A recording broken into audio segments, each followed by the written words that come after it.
Siang ini, Mami Kim sibuk di dapur. Wanita pada bayi itu sudah menyiapkan masakan spesial karena malam nanti Taeyong akan mengenalkan calon istrinya. Mama sedang apa? Tanya Taeyong yang berdiri di belakang.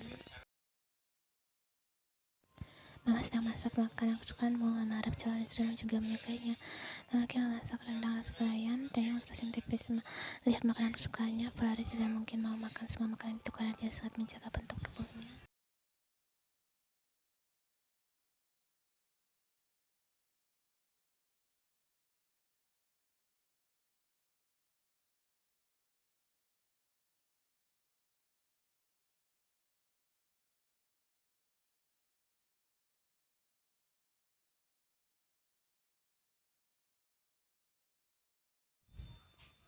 Mama tadi terlanjur bilang, berapa nomor telepon kafenya, aku akan meminta mereka untuk mengantarnya.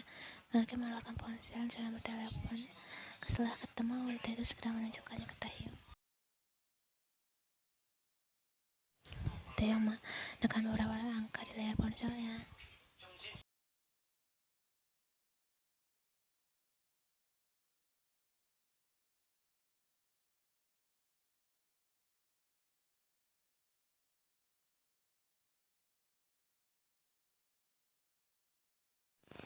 Aku Stakik dan kafe ada yang bisa kami bantu? Siapa yang ramah? Tolong antarkan kue. Pasang nama saya. Di mana alamatnya, Tuan? Ian menjepit gagang telepon yang terleher dan bau, sementara tangannya sibuk mengambil sebuah catatan kecil yang bolpen yang ada di atas meja. Jalan Kenangan nomor 61. Jalan Kenangan nomor 61. Ulang yang saat ibu nelpon menyebut nama rumahnya. Kami akan terima kasih.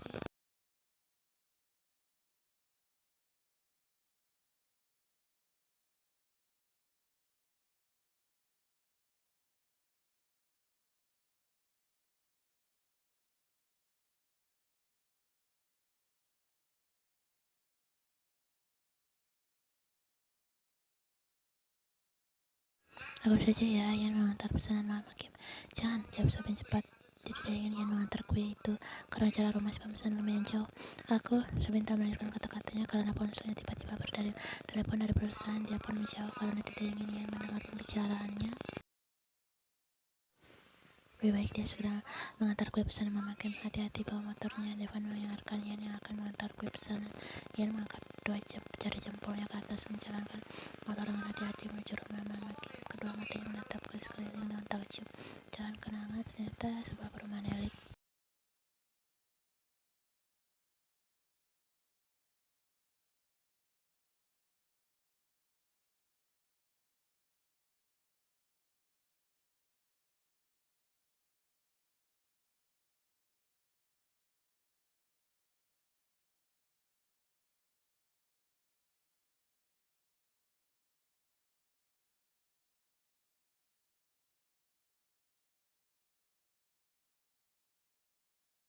Siapa ya? Tanya Mama Kim. Saya Ian dari Acosta Cafe. Saya ingin mengantar kue pesanan Anda. Menunjukkan sekotak kue yang ada di tangannya. Tiba-tiba pintu gerbang depannya terbuka. Ian mengetuk pintu kayu yang ada di hadapan. Bisa mengedarkan pandangnya ke sekitar. Sepertinya pemilik rumah sangat menyukai bunga. Hal itu yang disimpulkan ketika melihat banyaknya bunga yang tumbuh di halaman rumah Mama Kim.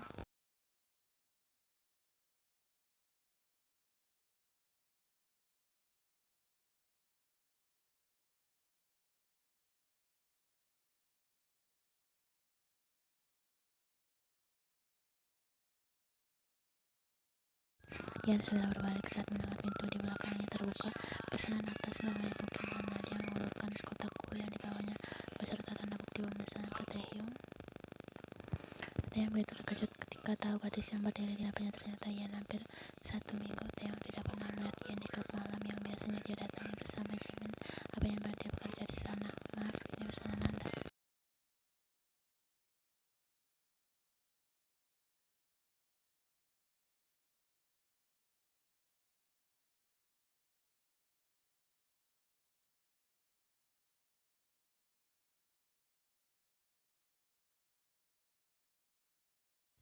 Taeyong pun segera masuk ke rumah untuk mengambil uang. Taeyong tak pernah menyangka jika Taeyong mempertemukannya dengan Ian. Dunia memang sempit. Taeyong sangat yakin Jimin pasti senang sekali jika bertemu dengan Ian.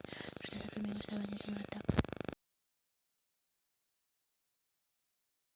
Apa yang begitu istimewa yang kamu wajibkan saat menyukainya? Ian hanya seorang pelayan kafe. Fakta yang baru saja Taeyong mengetahui karena Ian mengantar kue pesanan mamanya.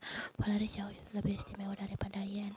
Apa Jimin tidak bisa melihat jika Valerie lebih sempurna dari Ian? Sepertinya otak Jimin bermasalah.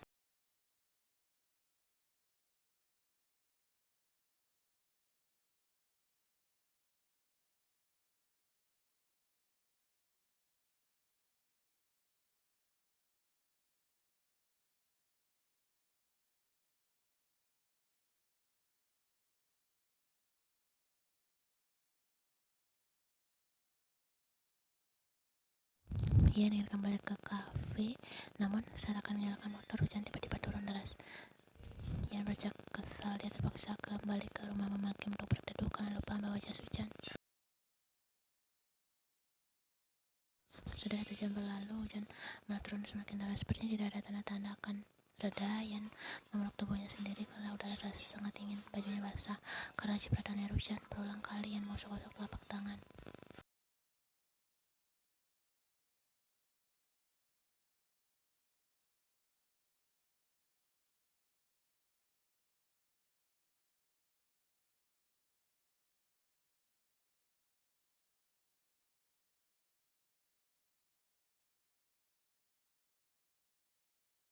Soben masih terus. Kamu di mana, Ian? Geram Soben di ruangannya. Soben mendengar ketika ponselnya tiba-tiba bergetar.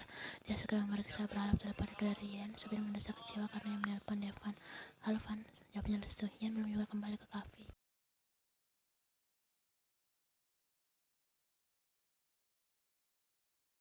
Apa? Ian belum kembali? Teriak Soben nyaris seperti tahu dia panik. Devan mengatakan jika Ian belum juga kembali ke kafe dan mengantarku sejak 3 jam yang lalu, aku akan menyusul Ian ke rumah Mama Kim. Hujan turun sangat deras di luar sana. Soben berharap Ian akan selalu baik-baik saja.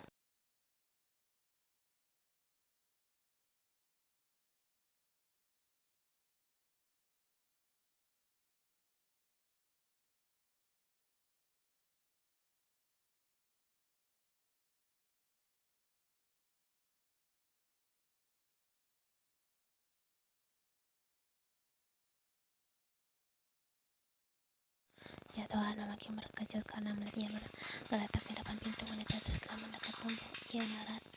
Taeyong, teriaknya. Ian berdesak kesal mendengar teriakan mamanya. Teriakan mama mengganggu Taeyong sedang masih berbalas basi dengan Valerie di dalam kamar.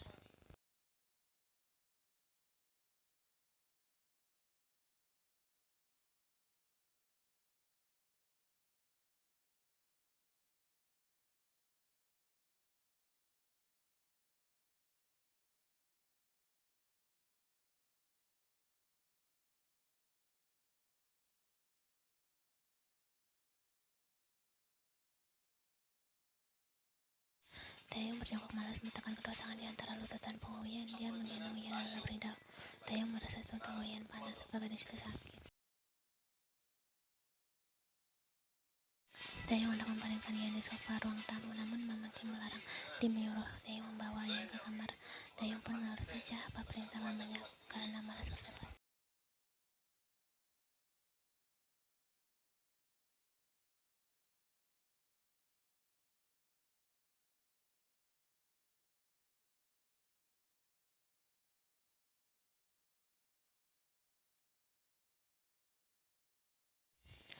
Dadanya panas deh. Taeyong mendengar Mama Kim tidak perlu repot memberi tahu karena Taeyong sudah tahu jika tubuh Ian panas. Tolong ambilkan sebaskom air dan handuk kecil.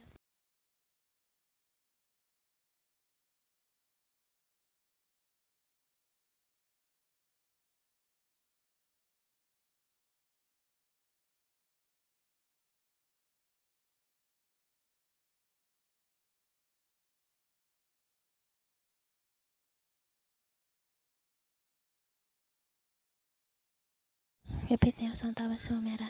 Dia segera keluar dari kamar Mama Kim untuk mengambil sebaskom air dan handuk. Taeyong berdecak karena bel rumah tiba-tiba berbunyi. Siapa lagi yang datang ke rumahnya?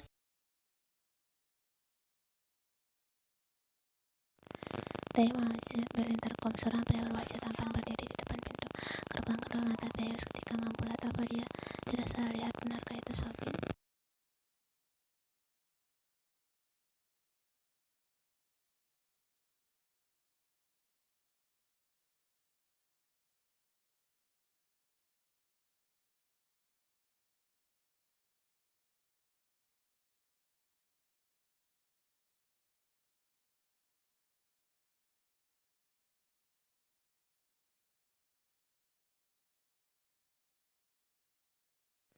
Sudah apa belum, Ma? Tanya Taeyong dari balik pintu.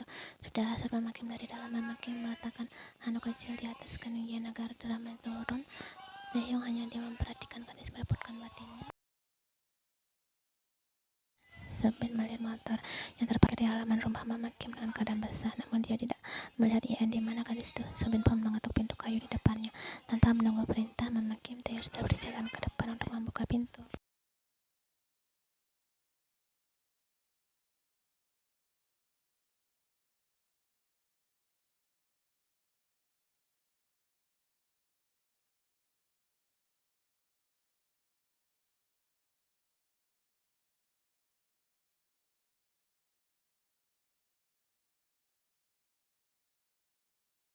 Taeyong terkejut mendengar pertanyaan Sobin. Apa Sobin mengenal Ian?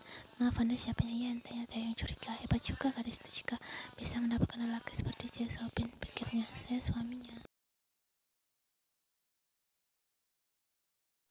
Suami? Tanya Taeyong tidak percaya. Tidak mungkin bila Sobin adalah suami Ian. Penampilan gadis itu terlalu biasa, bahkan jauh dari kata biasa jika menjadi istri seorang dari keluarga Choi.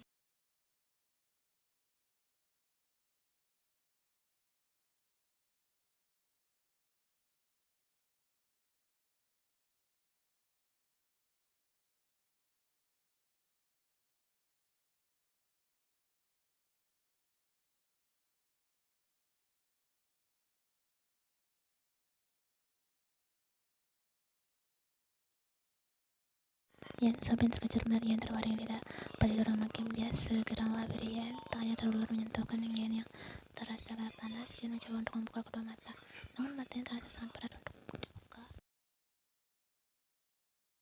Sobin terkejut melihat Ian terbaring di tempat tidur Mama Kim. Dia segera menghampiri Ian. Tangannya terulur menyentuh kening Ian yang terasa panas.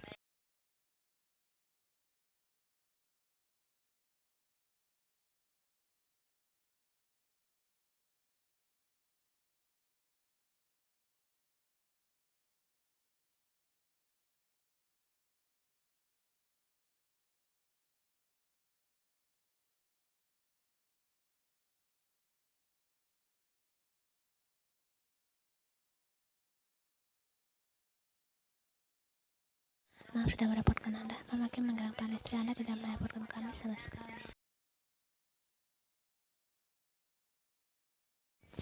Taeyong malah menyaringnya tidak merepotkan apanya. Dia harus menggendong Ian dan mengambil air. Apa itu tidak merepotkan? Terima kasih, saya akan bawa istri saya pulang.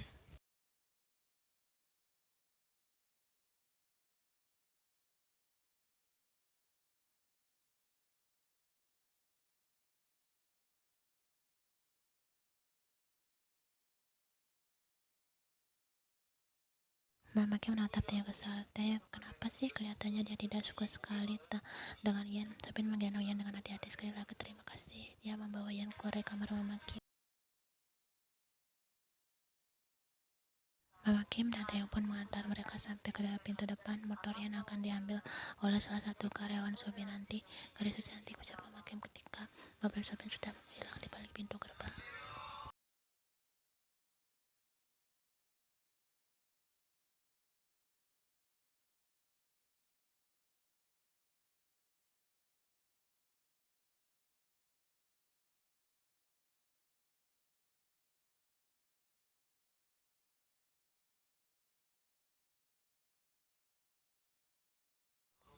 Taeyong memutar bola mata malas antara kepo dan peduli. Tidak ada bedanya di kamus Mama Kim. Dasar kepo. Mama tidak kepo, Taeyong. Mama hanya penasaran saja. Terserah, Taeyong kembali ke kamar. Dia ingin bersiap-siap untuk menjemput Valerie.